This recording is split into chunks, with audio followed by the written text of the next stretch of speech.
All right, let's talk some inside linebackers.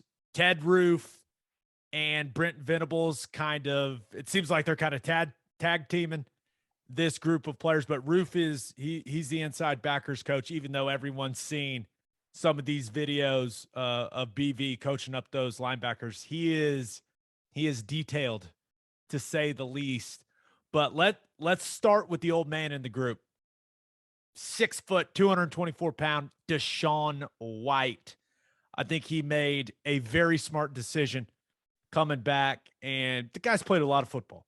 He's played a lot of football, and he's played some stretches of good football. Now it's time for him to put it all together. And he's not the most talented guy in this inside backer room, but he's certainly the most experienced, and that matters. So I think DaShaun is hoping that Roof and BV take him to another level as a player, and it's their job to get him to that next level. And it sounds like he's off to a good start here in the spring. Yeah, I think, you know, I think Deshaun is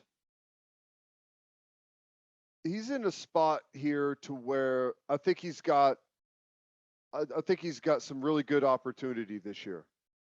And I'll just tell you right now, Brent Venables as a linebacker coach, as a defensive coordinator, and I guarantee you as a head coach, is going to demand a whole lot from DaShaun White as the most experienced player in that huddle or in that position group.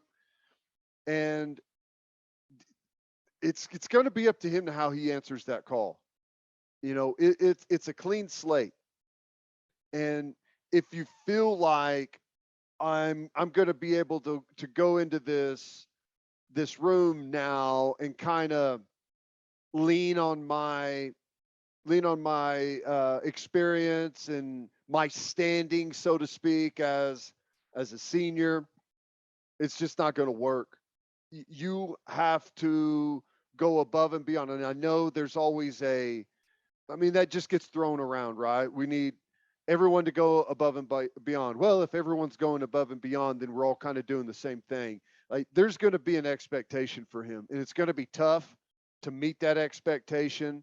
And it's going to be way more than just football. It's holding the rest of that group accountable. It's leading in the proper way. It's grabbing one of the younger guys during practice and maybe setting things straight. I mean, there's going to be a lot demanded of DaShaun White outside of just football. And by the way, you're going to have to be the standard at the football part too. You need to be the best in the drills. You need to be the best at getting lined up, at calling out and communicating, at getting safeties into the right position, getting the defensive line to get where they're supposed to be. It's a big role, and it's a big role whenever you're learning the defense like everyone else is. But that's the expectation with DaShaun White right now, because I feel like, just speaking as a whole, not just linebacker wise, but defensively, and I feel like it's kind of been this way to some degree for a while, it's a bit of a leaderless army. Right? I don't know who the guy is. And the guy's not always the guy that had 3 sacks in the game, right? But every team, you need to know who the guy is. And I feel like right now it's kind of like we're waiting on that person to arrive on the defensive side to start, because the coaches can do it nonstop.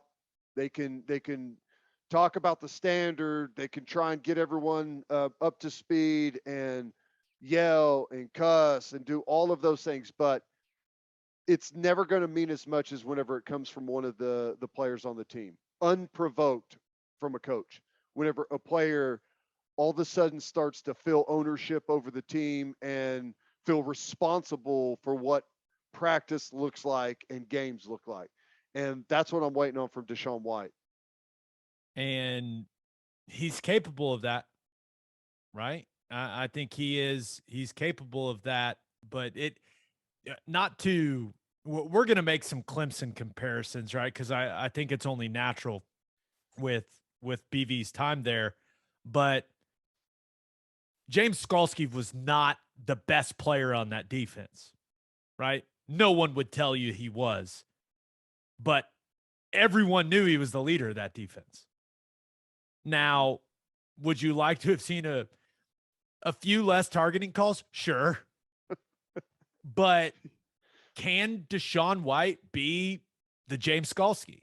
Like, I think he's more than capable of being that. But like you said, he's going to have to separate himself. One guy who has openly talked about wanting to embrace more of a leadership role over the last couple of weeks is Danny Stutsman. And Stutsman right now, he looks exactly how you want an inside backer to look. 6'3", 235, and can absolutely fly. But he has to take on this new role. He wants to be a leader, but really in order to be a leader, like he's talking about, he's got to be more consistent. He's got to make plays. And he's got all the talent in the world to do that. And it feels like this is the time of the year where he starts to make a big jump as a player, right? Because we saw him on the field last year. Who knows what would have happened if he wouldn't have had the injury, but he needs to make a big jump, and that starts in spring practice. Yeah, there's no doubt about that. And it's interesting we got to remember Stutsman, he still hasn't even been on campus for a year. Remember, he didn't get here. I think his first day at OU was the Champ U barbecue. Like, he got there either that day or maybe a day or two before that, and that was in June. So he's still incredibly young. So I think he's got a fantastic jump, and you've got to keep that, in consideration whenever you're talking about like he's got plenty of time, tons of football ahead of him. I think Stutsman right now is swimming a bit with the learning a new defense. Just learned one over the last 9 months.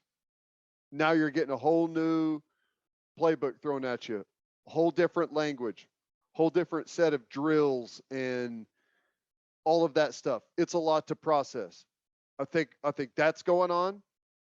I think the fact that the head coach has a microphone and is critiquing you on the microphone or is running over there to coach you up like individually and demanding more, like coaching you in a very demanding fashion.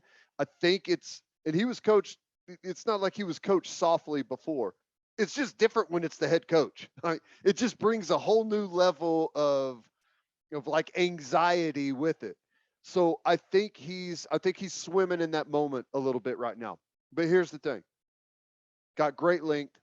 He's got plenty of size. He's got plenty of speed. He's a smart kid. He's liked and respected by his teammates. He, again, hasn't been on campus a year. He's got a great jump on being an outstanding linebacker. I don't expect it to all happen this spring. I think this is going to be a rough spring. But I think probably by the middle of this coming season, college football's going to start, like people say, slowing down. Like it's going to start to click for him, I think. Yeah, he's certainly got all the tools. And like you said, it is important, I think, that he appears to be one of the most well-liked guys on the team. Mm-hmm.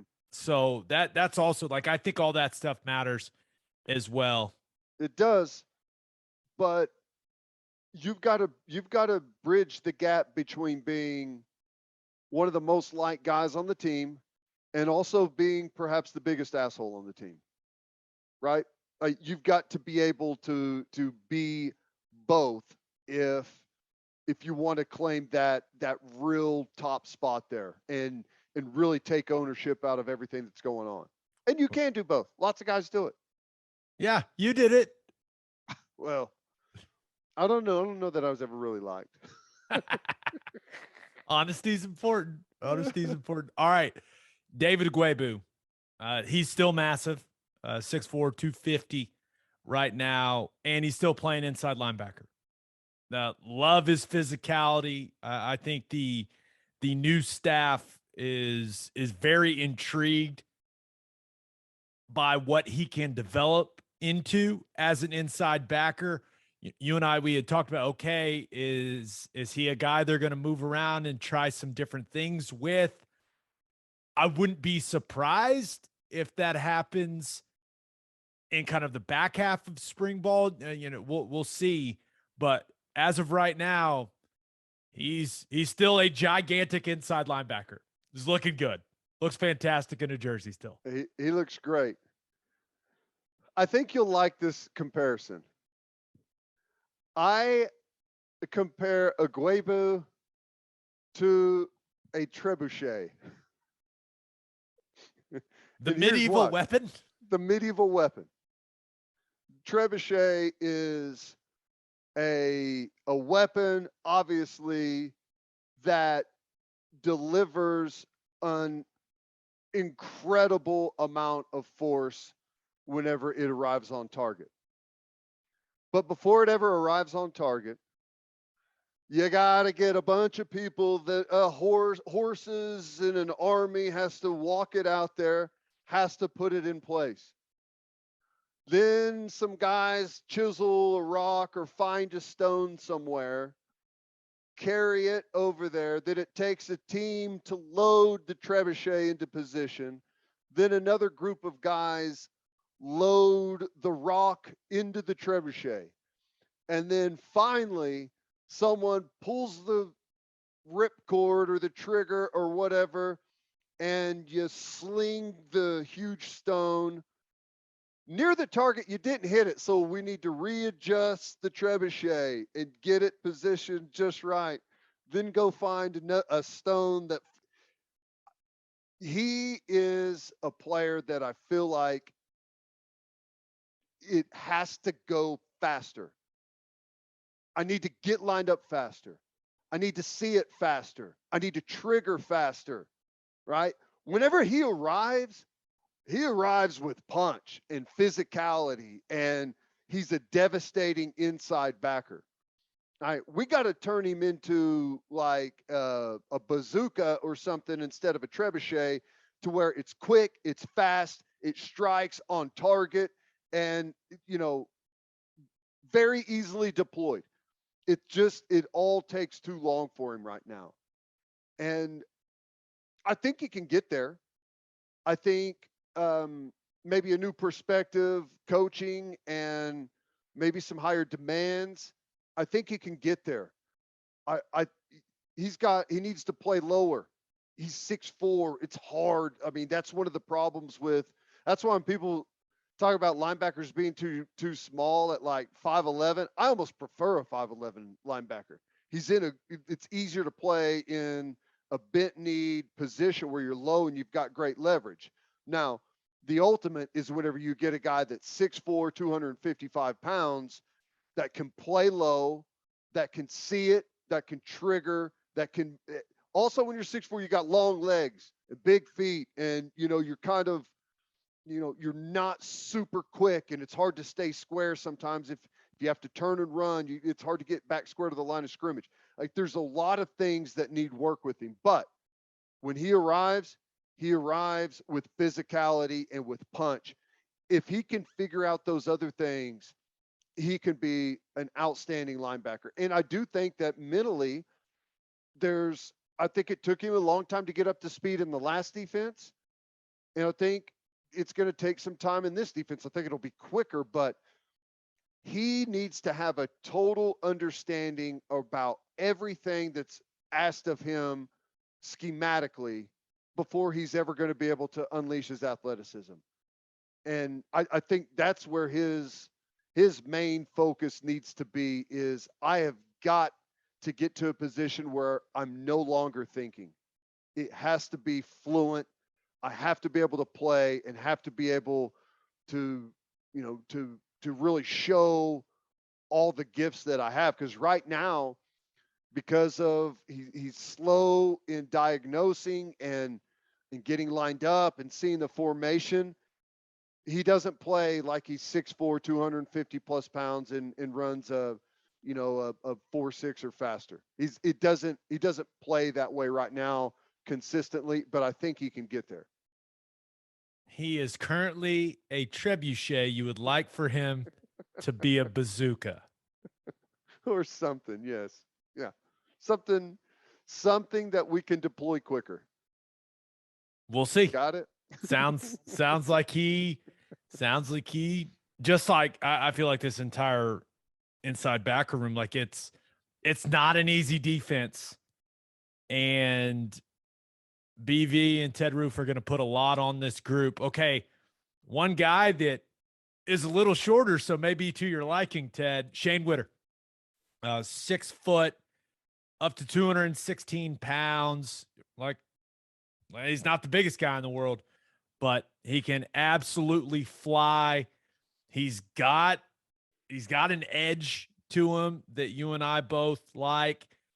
It's all about can he, and he's not the physically imposing guy that Ogwoegbu is, but I feel like some of their issues are similar, and that is seeing it clearly, and once they see it clearly, going and making plays.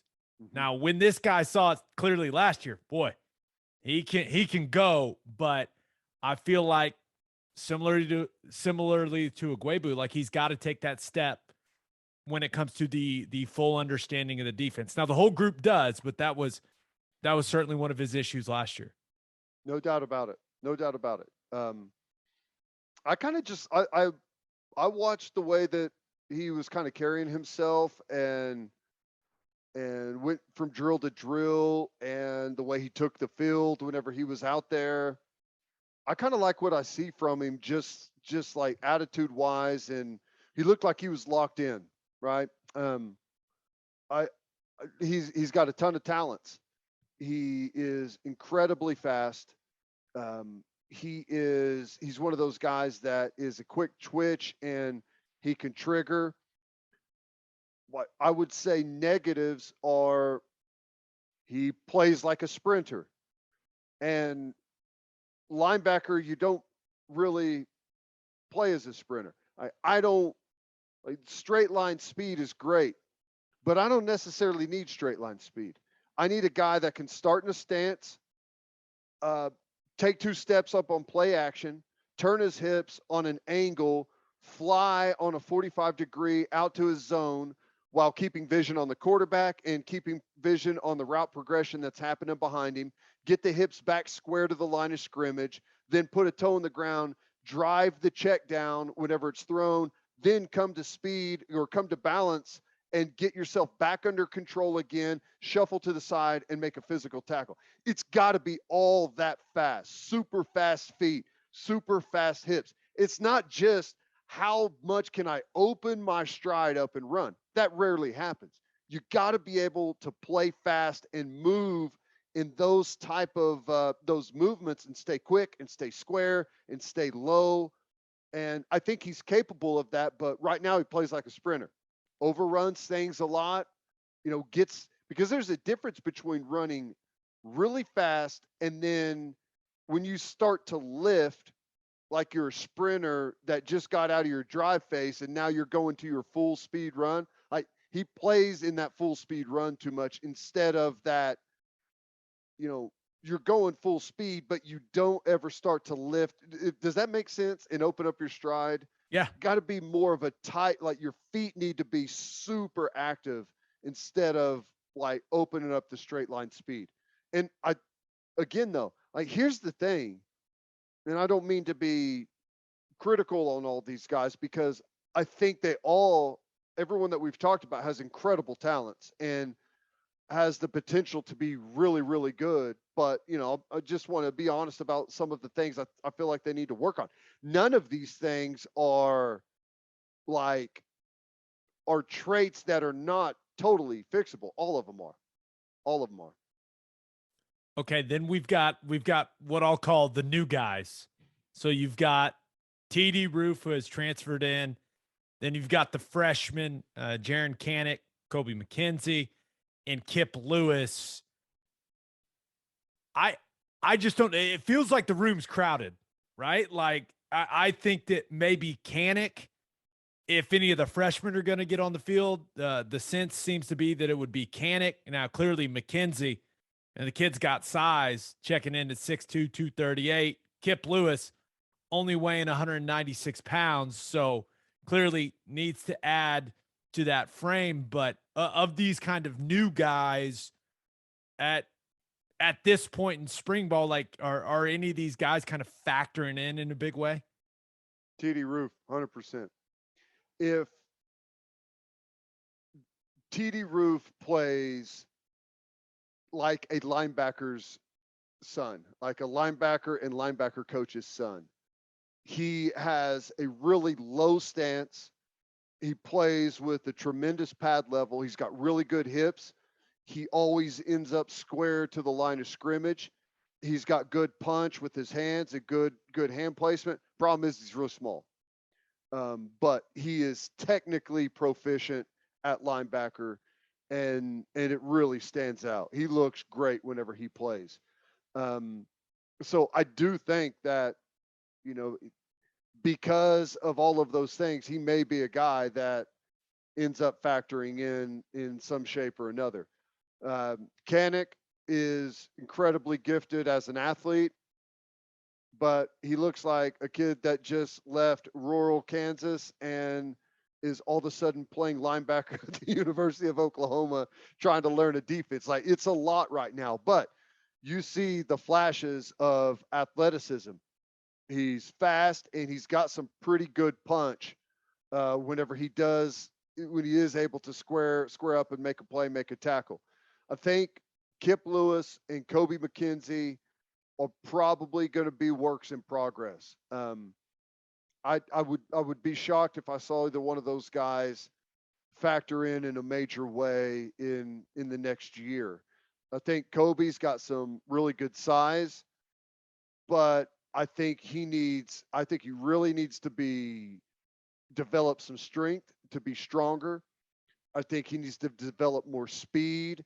I think he needs to really work on footwork and active feet and, playing in a bent knee position and just like locking in, and really focusing on all of those things while still playing at really fast speed. So I think with Kobie McKinzie and Kip Lewis, it's probably going to be some extended development for those guys. Yeah, which isn't a bad thing. Right? It's what Venables ultimately wants. He does not want to play young guys. Yeah, and I think that is like with the way the recruiting goes now, it's like a kid that's a highly recruited kid, like it's a failure if he's not on the field as a true freshman. Like that's not how it works at the best programs for the most part. Now, do you have an occasional guy? Yeah, usually it's at a skill position, like running back or wide receiver or corner. Yep. Like your linemen, your linebackers, your tight ends, like it takes a while to get built into a grown man to play in the box at this level. Yeah, 99% of the time, and maybe even 100% of the time. We want our juniors and seniors playing other people's five-star freshmen. That's what we want. We want older players playing against someone else's freshmen that have to play freshmen whenever they show up because they don't have any other guys. We want to play against freshmen. We don't want to play freshmen on our team. Right? You want those guys to be developed physically, mentally, understand the game before they're out there. That's like, you need like a conveyor of junior, seniors out, junior seniors in. Like that's ultimately what you want to really have a sharp, smart, detailed, disciplined football team. Yeah, and I just feel like some people, because recruiting's covered so well and we get so excited about the kids that are coming in, it's like, why is he not on the field? Why is he not on the field? It's like, well, because DaShaun White's been here for 5 years.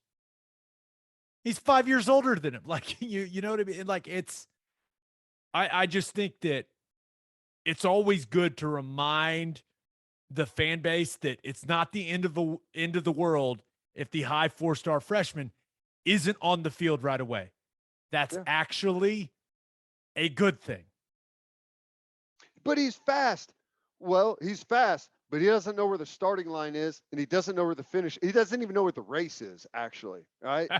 That's what's going on. Yeah, but it's an exciting group, though. I'll say a lot of talent, some experience, guys that definitely, from everything I'm hearing, want to get better, and they're embracing the grind that the new staff on the defensive side has brought. So I think everyone in this group, without exception, can be an outstanding linebacker. But it's not going to happen with all of them. It's just not. That's the nature of how this thing goes, right? We see a group of guys in a position room, and maybe there's 10 or 12 of them. Of those 10 or 12, at a given time, you may have 2 or 3 guys that are legitimate Division I, Power 5, college football playoff type of studs. Like it's just there. It's not going to happen with everyone.